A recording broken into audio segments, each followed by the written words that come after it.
Welcome to day one of this amazing second shoot. What's going to happen this morning is we're going to do an opening piece to camera, which is the telly stuff, with Gus, our presenter here, and Natalie. And once that's done, we'll then get the process rolling. And those of you who haven't done Time Team, you'll know it's a sort of gradual ticking over this first morning, finding our feet.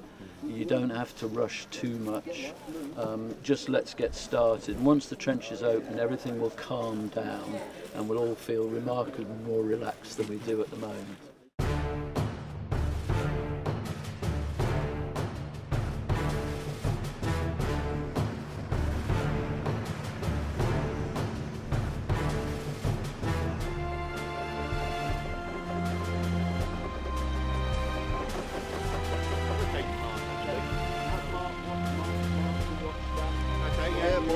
Well, I was going to be in.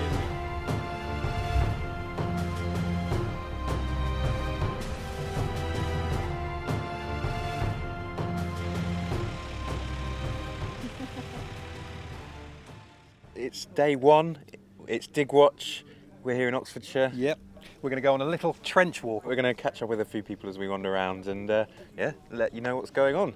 You're right. Not bad at all. Good, excited to be back again. Yes, primed and ready, absolutely. Yeah. Ready to roll. And this is my first Time Team dig. I'm very excited to be here and see what's going on. And I'm especially interested in a lot of the science and a lot of the different methods that are going on. The beginning of the Roman villa, when did they first build it?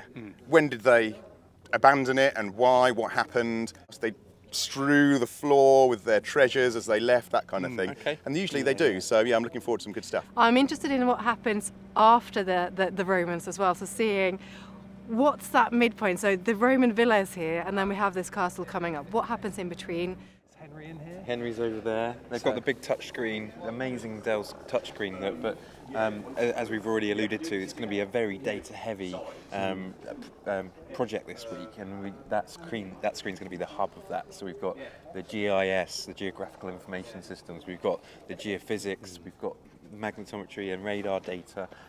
Henry's going to be out with the social station. We've got Adam's drone photogrammetry and photographs as aerial photographs. It's incredible. It's an incredible tool.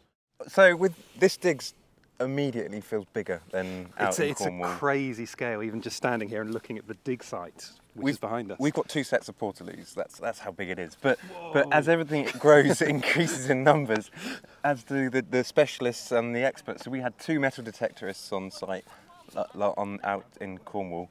We've got 1, 2, 3, 4, 5, 6, 7, maybe 8, 9, 10 here. Picking over, and this field behind us is the field where the villa is located. So they've started early, and we should say the reason this site is known is because it was discovered by a metal detectorist. Yeah, but as part of a wider landscape survey, so we'll talk to him later. Yeah, it's a really interesting story. Where would the entrance be? We don't know. That is one of the actual the questions we need answered, and yeah, I'd love to know. Time Team Gold. No, I am desperate to get up onto the villa terrace, but at the moment it looks like they're filming the opening scenes up there, so we better hang around down here for a Should we minute. go and interrupt these lot? Yeah, let's see what they're up to.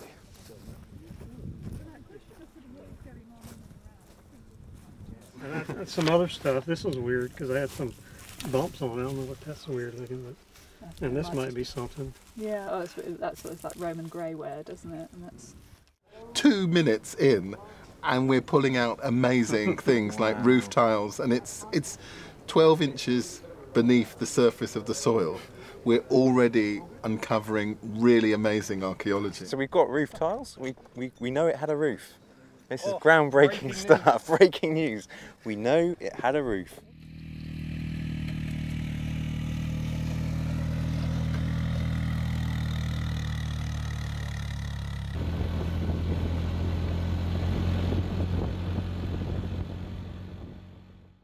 Well, we're at Broughton Castle, and it is we are sitting in front of a spectacular Elizabethan mansion. I mean, just absolutely glorious. I like the fact that it just looks so isolated there that it feels like that might, you know, it's called the room that has no ears. So I've been exploring the history of the place because whilst it looks Elizabethan, actually it's far earlier and some of the changes are later, and so kind of trying to get into what Nick called vertical archaeology, the architecture of this place, and kind of trying to understand some of its secrets.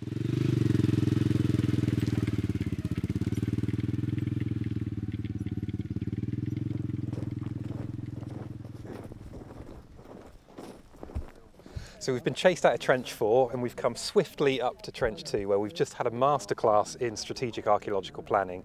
Tim, how's it going? Well, it's been very interesting the last 2 hours, because every time you think we've got away and we know what we're doing and we've got the route, things change in archaeology. Tomorrow, I still think we've got quite a few tough things to resolve.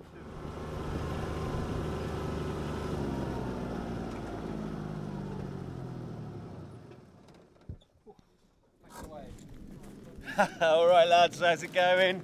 Last day. We've got one day to find out. One day, and often it's that final day that makes the difference. Drop.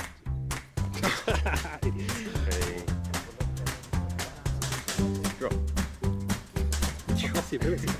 The pressure's on. Watch out for the iron.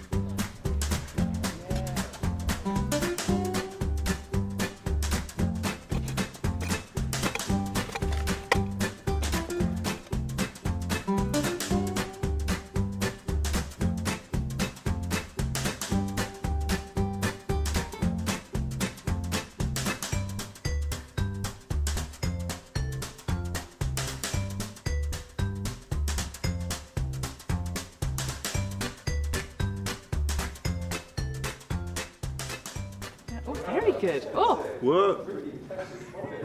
you filming that? Good.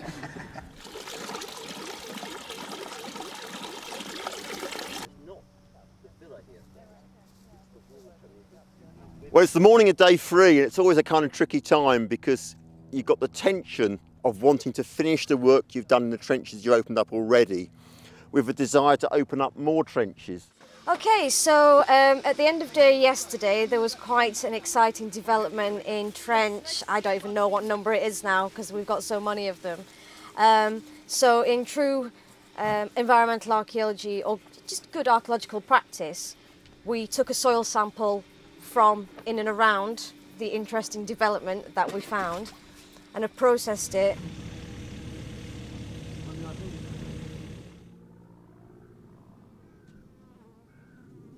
So it's the end of day 3. Welcome to the finds processing area. We have got tons of stuff, all kinds of pottery, we've got brick, we've got roof tile.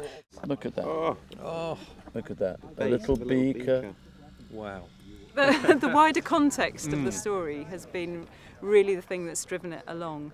And yeah, it's been...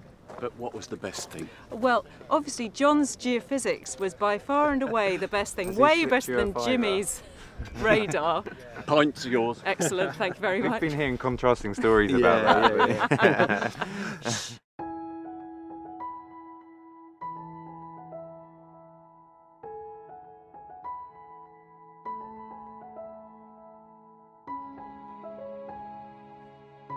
You've got, what, 2,000 years of history there? Oh, at least, yeah. At least 2,000 years, not longer. It's been a really interesting site, actually. It's so nice when you have a site that doesn't do what you were necessarily expecting it to do. So it doesn't end here, it just doesn't end here. It's not the end, it's just the beginning.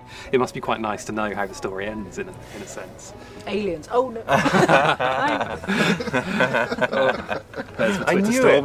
I knew it.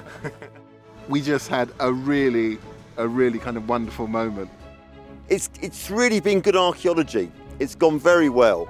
And I think it's something really quite special and unique. Without giving any spoilers away at all, is it good? It's very good. Yeah? Yeah. Yeah.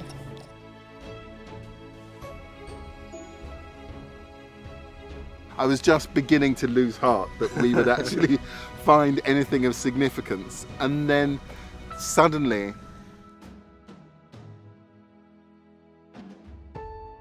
It feels, if anything, bigger. Really?